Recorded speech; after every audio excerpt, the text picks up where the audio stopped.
Hello beautiful faces, thanks for stopping by whether you are new or returning. Today is just going to be the ultimate book recommendations video with the tiniest bit of a twist. I want to try and only recommend books for you today that I don't think that you have heard of. I really wanted to give love today for some books that aren't getting anywhere near as much love as they should in the book space.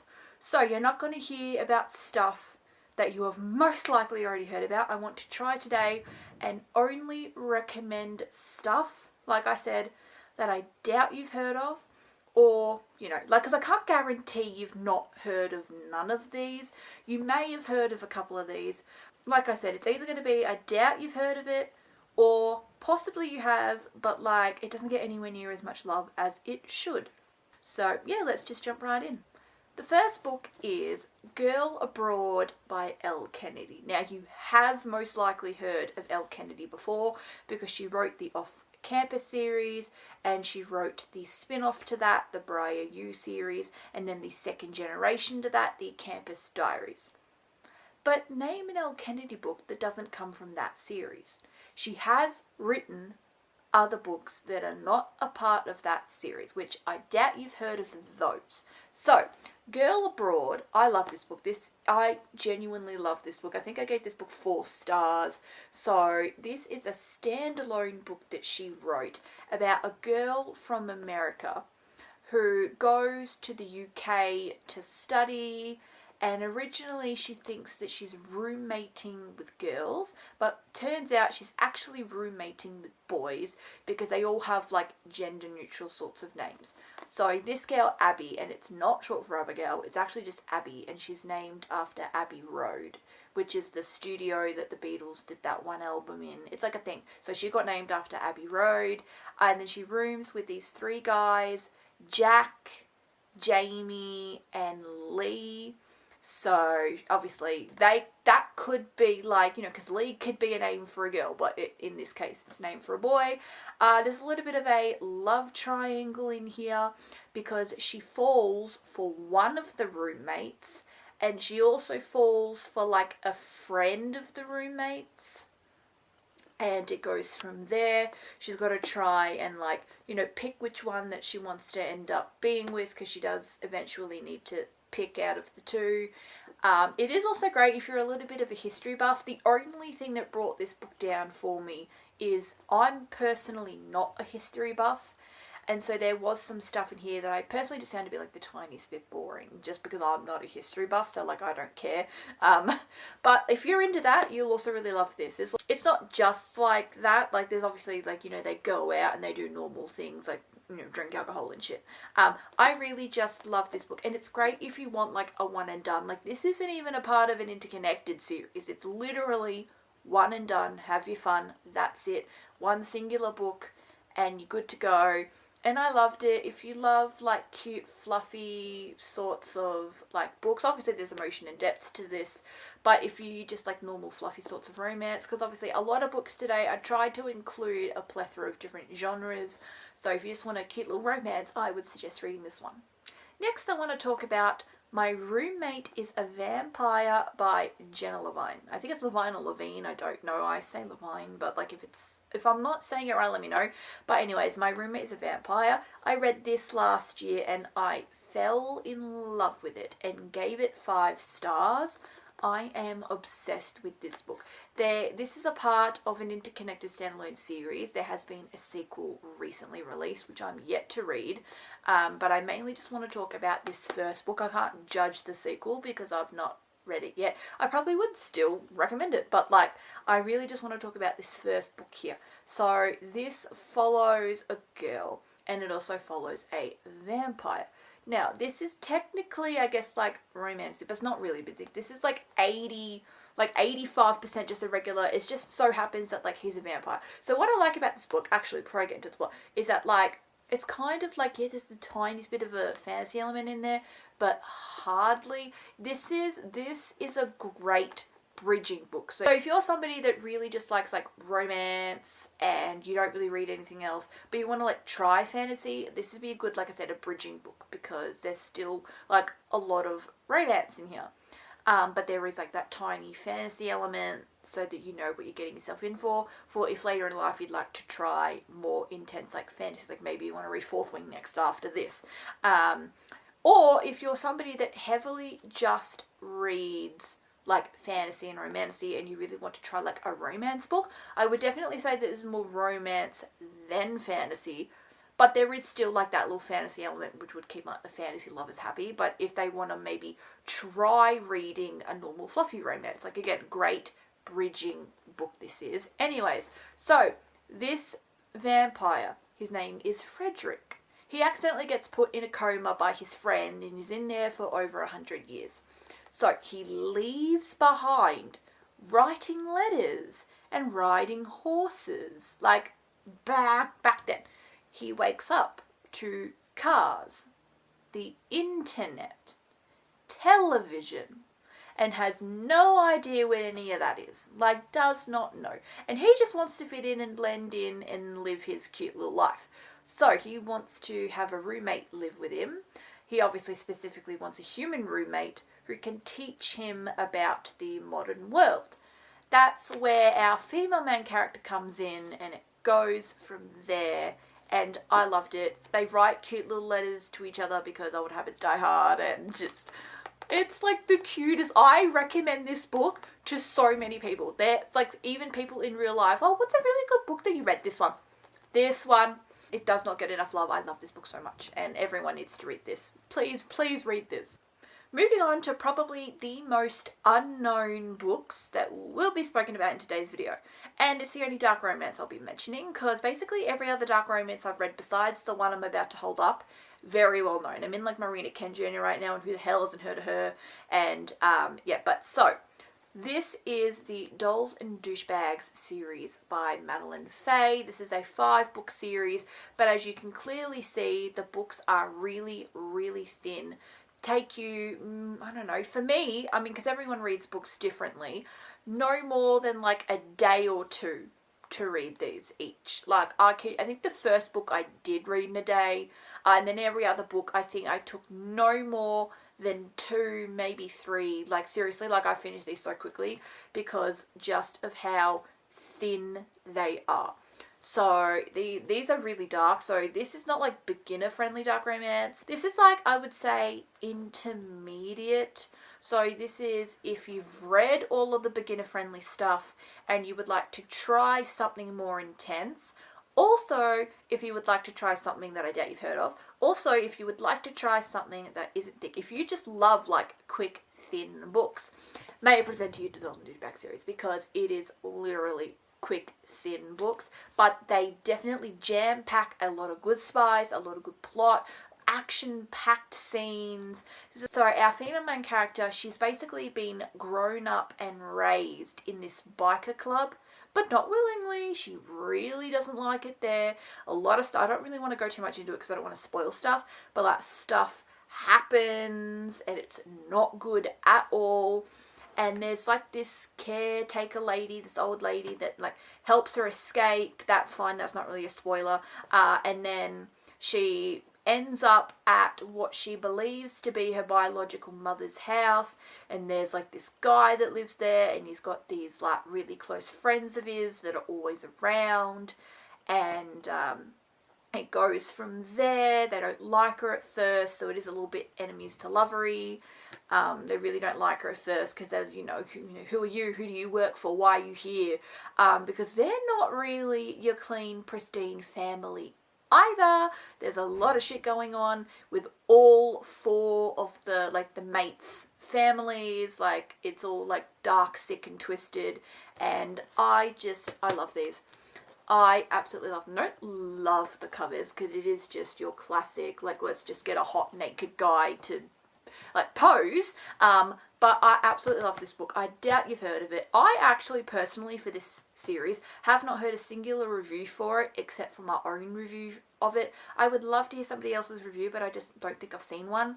I found out about this book series because I was just online. I was looking at this one bookstore looking for some good dark romances to read, and this one, it kind of just came up as a recommendation, and that's how I found out about it. because I clearly didn't find out about this in the book space, because I've not heard, like I said, a singular review for it except for my own review of it. And this is a 5-star series for me. I absolutely love this book series. Like, I got a friend of mine and I'm trying to get her to read this. I'm trying to tell her, like, come on, like, they're really quick and easy, like, and you love dark romance, I really want you to read this and, like, you know, share the love with me, because this series so deserves, so deserves so much more love than it gets, because I don't really hear anyone speak about it, and I absolutely love this series. Speaking of quick and thin books, however, in basically the complete opposite genre, this is Before the Coffee Gets Cold by Toshikazu Kawaguchi. So this is a Japanese translated literary fiction with a magical realism element to it. But again, probably just as thin as those Dolls and Douchebags books. No more than a day or two to read these. Now, this is a 5-book series. However, I'm only holding up the first book, as I've only read the first book. I'm yet to read the other 4, but I really enjoyed this first book. Usually books like these are like compiled of teeny weeny little mini stories, but they all follow a similar premise. Now, I'm not going to give you my own sort of like blurb about what it's about. It might actually be easier for you to understand if I actually read the blurb of the back of the book itself. So I will read the blurb of the back of the book itself. In a small back alley in Tokyo, there is a cafe which has been serving carefully brewed coffee for more than 100 years. But this coffee shop offers its customers a unique experience, the chance to travel back in time. In Before the Coffee Gets Cold, we meet 4 visitors, each of whom is hoping to make use of the cafe's time-travelling offer, in order to confront the lover who left them, receive a letter from their husband whose memory has begun to fade, see their sister one last time, and meet the daughter they never got the chance to know. But the journey into the past does not come without risks. Customers must sit in a particular seat, they cannot leave the cafe, and finally, they must return to the present before the coffee gets cold. Toshikazu Kawaguchi's beautiful, moving story explores the age-old question, what would you change if you could travel back in time? So that's what this book is about. I thought it would be a lot easier to explain it to you by just reading the blurb. So there are like little mini stories about like what each person wants to do when they travel back in time. But yeah, so it's like a cafe where you can time travel and it's really cool. And I actually really like this. I'm not the biggest literary fiction reader, but I found out that I quite enjoy the Japanese type, because usually quite a lot of them have the magical realism element to it. I'll use the term fantasy very loosely. But if something happens in a book that can happen in the real world, that is somewhat fantasy. And you cannot time travel in real life, even though we all wish that we probably could. So yes, I actually thoroughly enjoyed this. I would love to go on and read more. Obviously it's a 5-book series, but I've only read this first one, so I'm not showing you the rest of them. But I would like to read the rest of them eventually. If you're looking for something a little bit different, I highly recommend giving this a go. Now, sorry if you can hear a little bit of noise in the background. I think my dad's doing some work outside and he's put like the radio on. I hope you can't hear too much of it. We've only got 2 book series left to talk about, and then that's it for the video. So this is the second last series that I'll be talking about, and this is actually just a book duo. So if you just want to read one book, then you read part 2, and then that's it, and that's like it for ya. I highly recommend. This is Boyfriend Material, and then the sequel Husband Material, both by Alexis Hall. Now these are romances. This is also great if you're not the biggest spice girly, because these actually fade to black, so if that's more your thing. I'm cool either way. I do love me a spicy book, but I'm totally okay to read things without it, because obviously I don't want to miss out on some great stories. Now this is a really good story. This book made me laugh out loud, and books don't usually make me do that. It's really difficult, because not a lot of books are that funny to me, but like this book was so funny because I found the main guy, well, one of the main guys, Lucian, to be like so funny. His inner monologue was absolutely hilarious, and I just found myself pissing myself laughing like so much. I read this duo back in 2023, so it has been a while since I've read these, but I did thoroughly enjoy myself. So this is about a guy called Lucian, and he kind of works at this, like, I think it's like a bug convention, like Save the Bugs, which is like so weird because, ew, why do you want to save bugs? Or maybe you do want to save bugs, I don't know, but I just think, well, let's like maybe save animals instead of bugs. Like, you could have worked to save the dogs. I don't know, I'm rambling. It's just a very weird, interesting, unique thing that he does for work. Anyways, he is also like kind of known. So he has this estranged father that kind of left him and his family behind to be like a music person. So like abandoned his family for his career. So he doesn't really know his dad that much. Granted, his dad is famous, so he's like kinda, I wouldn't say that he's famous, but like he's the son of a famous guy. So he could still end up in magazines and newspapers and tabloids and news stories because he is the son of a famous guy.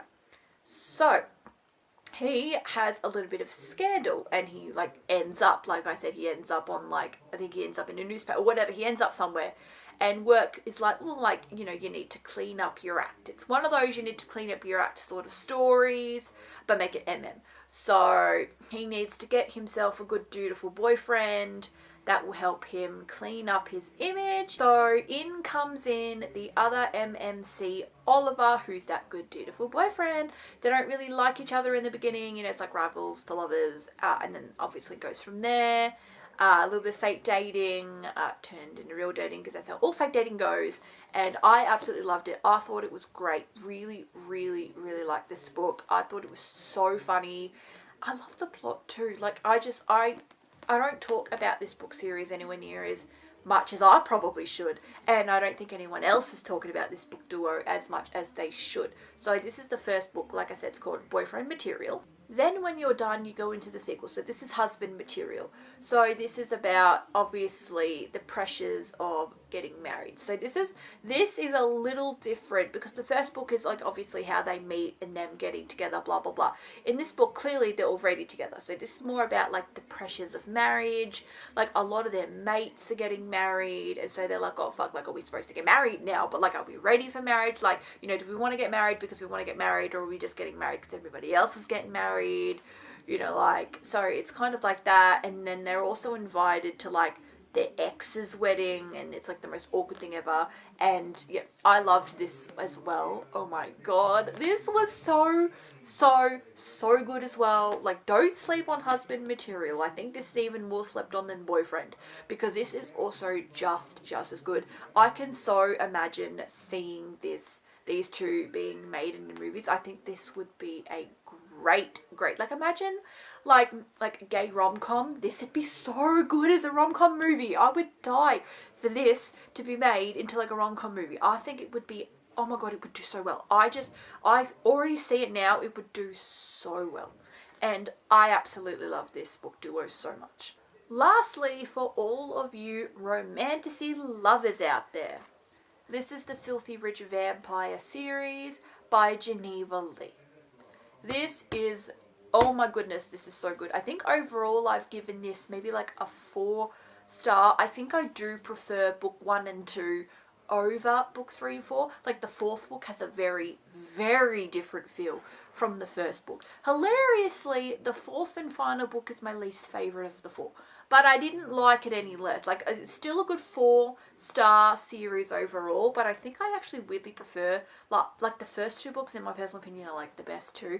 I don't know, it's hard to describe why I really like the first ones better. I just do. But I mean, I definitely still recommend that you read all 4 of them. Like, it's nothing against this series. Like, I love it. It's just personally, I do like the first one the most. Like, the first book is the best book personally. But you might read this book and you might feel differently. And I love the covers. These covers are absolutely stunning. So, Filthy Rich Vampire. It's got a cute, like, you know, flowers and then like golden writing. This is what all the covers look like. So again, obviously different, a little bit different, but it's still got that like flower feel to it. I love the cover of the 3rd one.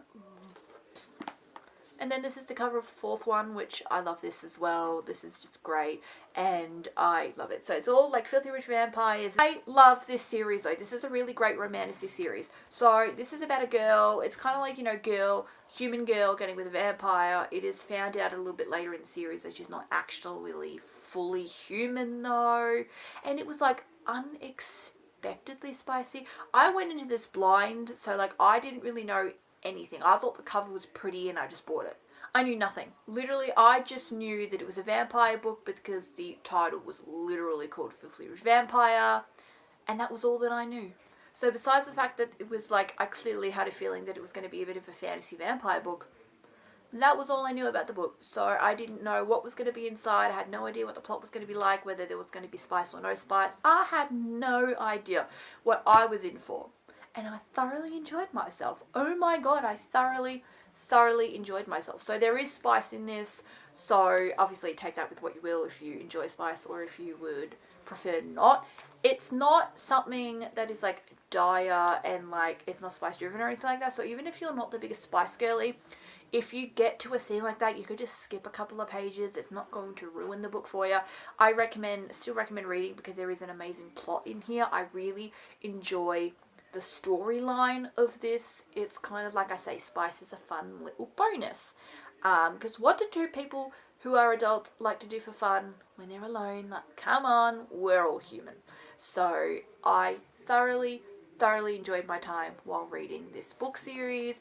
So like I said, she not actually ends up entirely being human because there's like a little something in it. I'm not going to tell you all because I don't want to spoil it for you, but I love, like, because obviously the vampire is centuries older than her. For some reason I love when, like, and it only works in fantasy. I only think it works in fantasy and not in a regular romance, not even in a dark romance, but because he's centuries older, he'll call her like little one, child, pet. And usually that'd be a big turn off. But like in a romantic like this though, I actually found it to be a bit of a turn on just purely because he is like centuries. I don't specifically remember how old he is, but like the girl wasn't born until he was at least a couple of 100 years old sort of thing, because he is like that much older. It's like Twilight, when he like tells everybody he's 17, but I think he's really like 170 or something like that, you know what I mean? So he's like older, but like he looks like he could be like 20 something, you know what I mean? Because I think in a lot of vampire lore, you stop physically aging when you turn. So like if you get turned at 16, you're always going to look 16. If you get turned at 32, you're always going to look 32. Like, you know what I mean? My whole point is, if you're looking for a new and interesting romantasy series that I doubt you've heard of, because I don't hear a ton of people talking about this series, you know, hilariously, the only reviews I have seen for this series are people who are Australian or people who are from the UK. I've never seen an American talk about this, which I find interesting. It might just be because of the booktubers that I personally choose to watch. I watch a plethora of booktubers, even some booktubers that have like very different tastes to me, but I still think their videos are interesting. But I do love to try and watch like booktubers that have like similar tastes to me so that I can actually get recommendations from them. And yeah, this series I started purely because I went to Dimmicks one day, saw the first book sitting there, purchased it, read it and loved it, and then decided that I wanted to go on and read the rest of the series. And it's only a 4-book series as well, so it's not like, yeah, you got to commit to 4 books, but it's not something like Throne of Glass where you got to commit to 8, and it's not like fucking Zodiac Academy where you got to commit to 20. Like, there's not. It's 4 books, just 4. I think that's doable and manageable. And yeah, if that sounds up your alley, I recommend giving this a go. Then when you're done with this, which I'm yet to read, apparently I don't know if it's a spin-off or a completely different series. However, the titles are very similar because now she's got a series called Filthy Rich Fate. So I don't know, because it's also called Filthy Rich, is it like a spin-off Or is it something completely different, but she still decided to use like Filthy Rich in the title? I don't know. But when you are done with Filthy Rich Vampire, you can do Filthy Rich Fae next if you thoroughly enjoy yourself. I am yet to read Filthy Rich Fae. I would like to, but I have only read like the vampire ones for now. Rightio, that's it for today's video. Hopefully you enjoyed. I hope you got some recommendations today for books that you may not have heard of and books that I personally believe just aren't getting anywhere near enough love on this app. Rightio, that is it. Thank you for watching. If you did enjoy, don't forget to leave a thumbs up. Subscribe if you love books as much as I do, and I will see you all next time. Bye-bye.